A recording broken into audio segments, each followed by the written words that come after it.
दोस्तों, सांप एक ऐसी प्रजाति है कि आप उसे कितना ही पाल लो, कितना ही दूध पिला दो, उसे आस्तीन का सांप बनाकर रखो, लेकिन जिस दिन मौका मिलेगा वो आपको काटेगा। और यहाँ पर जो आस्तीन का सांप है वो है मालदीव का राष्ट्रपति मोहम्मद मुइज़। दरअसल आप लोग जानते ही होंगे कि जब से मोहम्मद मुइज़ मालदीव की सत्ता में आए, उन्होंने भारत के अगेंस्ट में कई सारी बातें कही, भारत की सेना को मालदीव से बाहर निकाला और इसके बाद बहुत टाइम तक, एक लंबे टाइम ड्यूरेशन तक मालदीव और भारत के बीच में बातचीत बंद रही और संबंध अच्छे नहीं रहे। लेकिन इसके बाद मालदीव और भारत के बीच में बातचीत स्टार्ट हुई। इनफैक्ट भारत ने भी मोहम्मद मुइज़ को जवाब दिया और आउट ऑफ मालदीव का एक मुहिम चलाई, जिसके तहत कोई भी मालदीव को प्रमोट नहीं कर रहा था। और भारत के इस स्टेप से मालदीव को घुटने पर आना पड़ा, क्योंकि मालदीव के अंदर जितना भी टूरिज्म सेक्टर था वो सब तबाह हो चुका था और भारत की वजह से ही मालदीव के अंदर उनकी जरूरतमंद की चीजों का अकाल आ गया था। और इसके बाद मोहम्मद मुइज़ को अकल आई और वो भारत के सामने आते हैं भारत से भीख मांगने के लिए। इतना ही नहीं, मालदीव के जो नेता,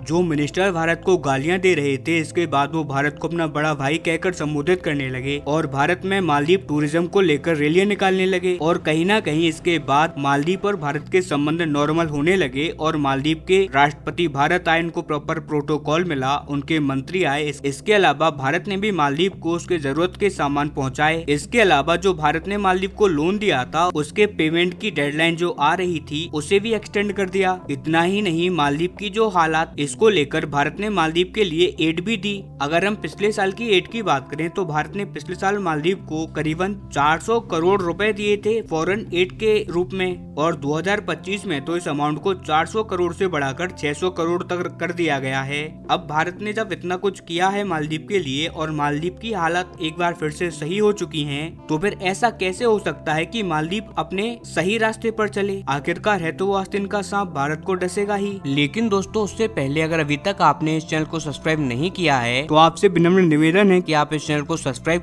कर नोटिफिकेशन बेल को ऑन कर लीजिए और वीडियो को लाइक कर दीजिए। चलिए हम वीडियो में वापस आते हैं। दरअसल आप सभी लोग जानते होंगे कि किसी भी देश के आसपास के जो एरियाज हैं जहाँ पर वाटर होता है, वहाँ पर होता है किसी भी देश का एक्सक्लूसिव इकोनॉमिकल जोन। और आप जानते होंगे कि मालदीव काफी सारे आइलैंड से, छोटे छोटे आइलैंड से मिलकर बना हुआ देश है और मालदीव के एक ही लाइन में काफी सारे आइलैंड है। इसी वजह से जो मालदीव का इकोनॉमिक जोन हो जाता है वो बहुत बड़ा बन जाता है। अब मालदीव क्या कर रहा है कि इस पूरे के पूरे रीजन के अंदर चाइना की जो सेना है उसकी परमानेंट एंट्री करवाने जा रहा है। आप जरा आपकी स्क्रीन पर देखिए, ये न्यूज निकलकर सामने आई है कि मालदीव और चाइना के द्वारा एक एग्रीमेंट साइन कर लिया गया है और ये एग्रीमेंट भारत की सिक्योरिटी के लिहाज से बहुत ही ज्यादा डेंजरस होने वाला है। और इस एग्रीमेंट के तहत चाइना की पूरी इंटेलिजेंस और चाइनीज सेना को मालदीव के इस पूरे इकोनॉमिक जोन के अंदर एक बैकडोर एंट्री प्रोवाइड करवाएगा। अगर हम रिपोर्ट्स की बात माने तो चाइना के South China Sea oceanographic institute of China और मालदीव की environmental protection agency of Maldives ने हाल ही में आपस में एक एग्रीमेंट साइन किया है, जिसके तहत मालदीव की गवर्नमेंट ने चाइना को परमिशन दे दी है कि वो मालदीव के एक्सक्लूसिव इकोनॉमिकल जोन और मालदीव के वाटर का, यानी कि मालदीव के आसपास जितना भी समुद्री क्षेत्र है जो कि मालदीव के अंदर आता है, उसके अंदर जो भी सी करंट या साउंड, इसके अलावा सैलिनिटी और टेम्परेचर, इसके अलावा बहुत सारी ऐसी चीजें हैं, उनको मेजर कर उनके ऊपर प्रॉपर स्टडी कर सकता है। साथ ही इनके ऊपर लगातार मॉनिटरिंग भी की जाएगी चाइना के द्वारा और इससे चाइना इस पूरे वाटर के अंदर सोनार सिग्नल भी मेजर कर सकता है। और इस एग्रीमेंट के बाद चाइना के पास ये पावर आ जाती है कि वो मालदीव इन वाटर एरियाज के अंदर कुछ ऐसे डिवाइस इंस्टॉल कर दे जिसकी मदद से चाइना किसी भी कमर्शियल या फिर नेवल शिप पर अपनी नजर गड़ा कर रख सकता है। इसके अलावा अगर इस रीजन के अंदर कोई सबमरीन होगी तो उसका भी चाइना पता लगा सकता है। इवन जो मालदीव के वाटर एरियाज हैं, वहाँ से अगर कोई प्लेन फ्लाई करेगा तो उसका पता भी